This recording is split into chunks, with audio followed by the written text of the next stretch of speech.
Okay, this is a quick video showing a Remco Dialmaster telephone back from the 60s.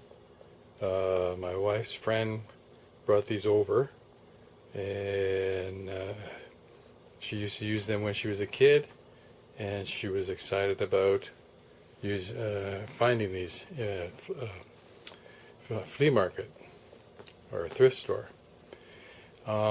Unfortunately, they didn't work. Here's what they look like. There's one unit. They connect by a wire to, here's the other one. It's taken apart. So pieces here, some of the pieces. And just to summarize what's wrong with them,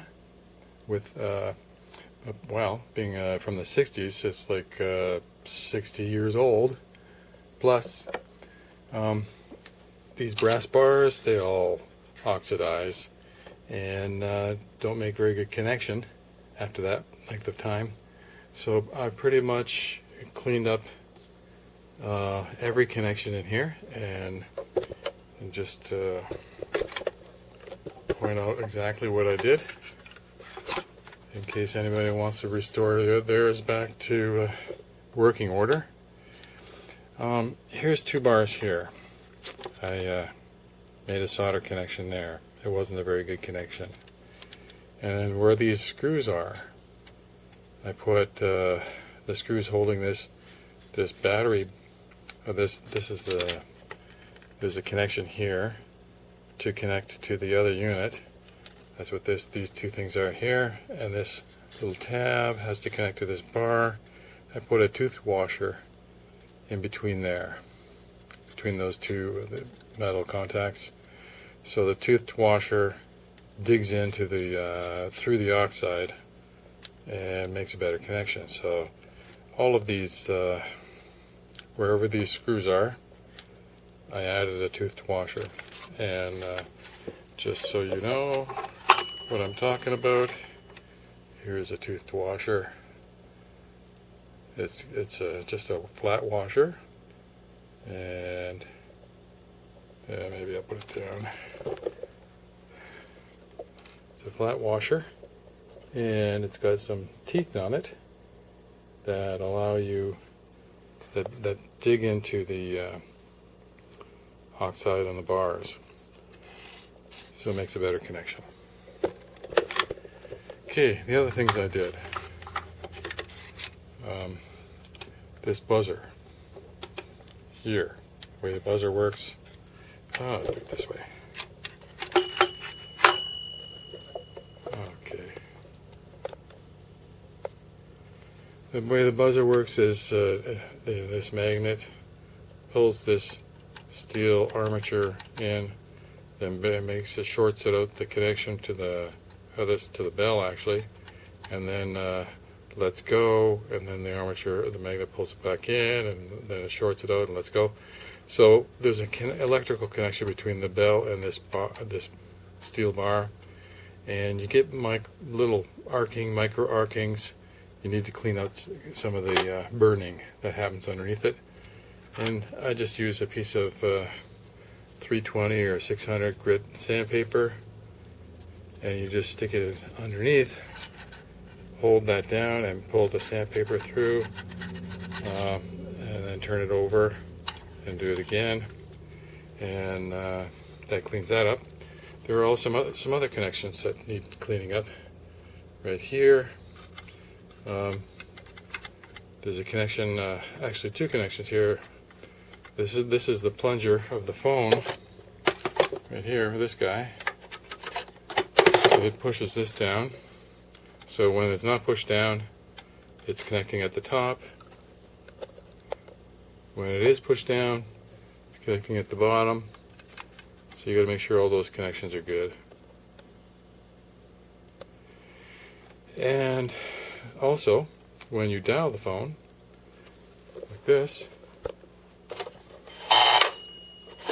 makes a little bit, it activates the buzzer. That dialing action pushes down this bar, and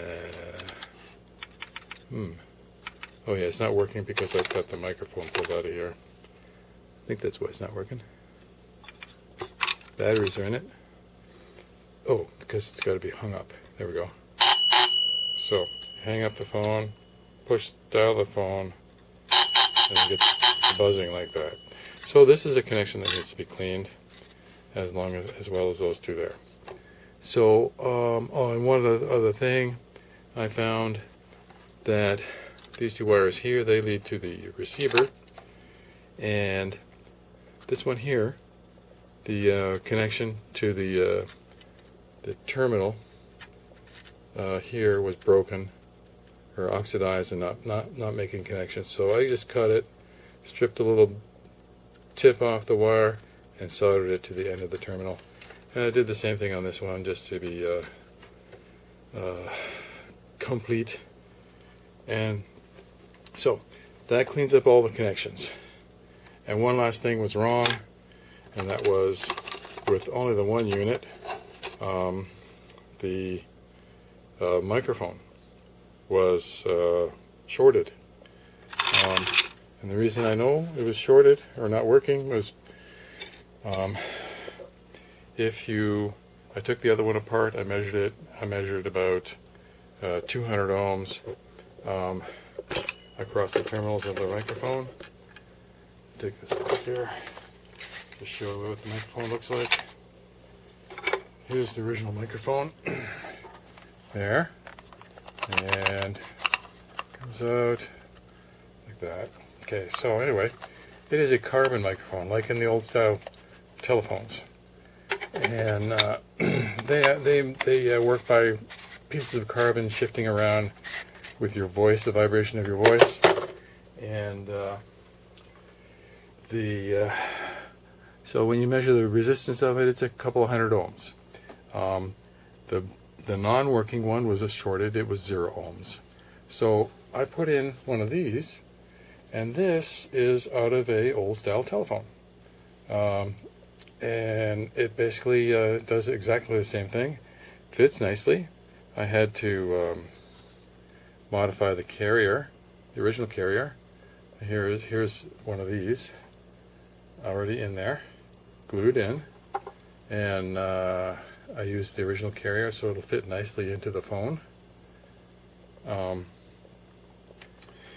One thing about that is these are much higher quality units than in the kids' play phone, and the two contacts here are nickel plated, and you can't solder to that. But just so happens that if you scrape off the nickel plating on both of these, underneath this one is copper terminal, which you can solder to, and underneath this one was brass metal, which you can also solder to.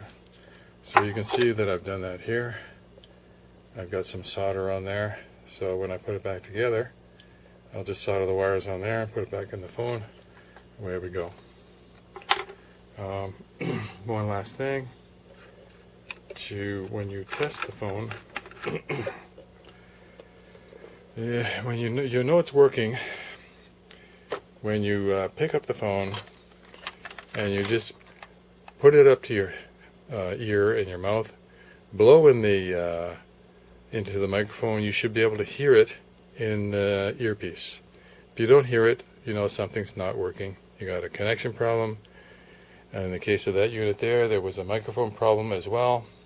But once you hear it, once you hear the sound of you blowing into the microphone, then you know that unit's working. And another thing, there's a little note here on the bottom, tells you that gives you a little bit of troubleshooting, assuming the unit is working. And one thing it tells you to do is, if you can't hear the other end, switch this plug here. This is the plug that connects you to the second unit. Just turn the connection around. I've marked it so that it gets plugged in the right way every time. But if it's not plugged in the right way, you just reverse it and you can hear the other end. And I've marked it on that one too. And I think that's it. I just have to put this unit back together. I'm waiting for the glue to dry on this unit, on this piece. Once that's dry, put it all back together, and it should be good. Hope that helps someone.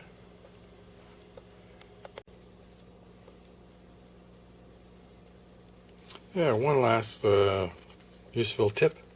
As I explained earlier, these brass bars, they oxidize easily, and it would have been better if they were plated, but for a kid's toy, they wouldn't want to put the cost in to do that. Once the phones are all working, if they eventually start to sound staticky, or the voice signal between them starts to sound staticky or crackly, it's probably this connection right here and the top connection. So this is when the plunger, when you've lifted the receiver and the plunger comes up, and that means this bar comes up. It's making connection to this top piece. Just take that piece of sandpaper I talked about and slip it in there, clean up the connections, and the oxide goes away and your sound gets better. And I actually experienced it while I was working on the phones, and doing that cleaned up the sound really nice. And that's it. Okay, one final update. I was having a lot of trouble with the voice signal cutting out or being staticky, so I gave in and plated this connection, this upper connection here where this plate touches the top, and what I did was I just tinned it with some solder at the end, both surfaces, and that makes a better connection now. And another thing I forgot to mention was to also clean off the battery connections. They're all also just brass and lots of oxide on them, so clean them off. But this was important in making a better voice signal, was getting those two connections soldered or tin plated. Not really tin plated, but soldered anyway. And you just put a blob of solder on, wipe it off while it's still hot, and it looks like it's tin plated. It's better surface than just the bare brass.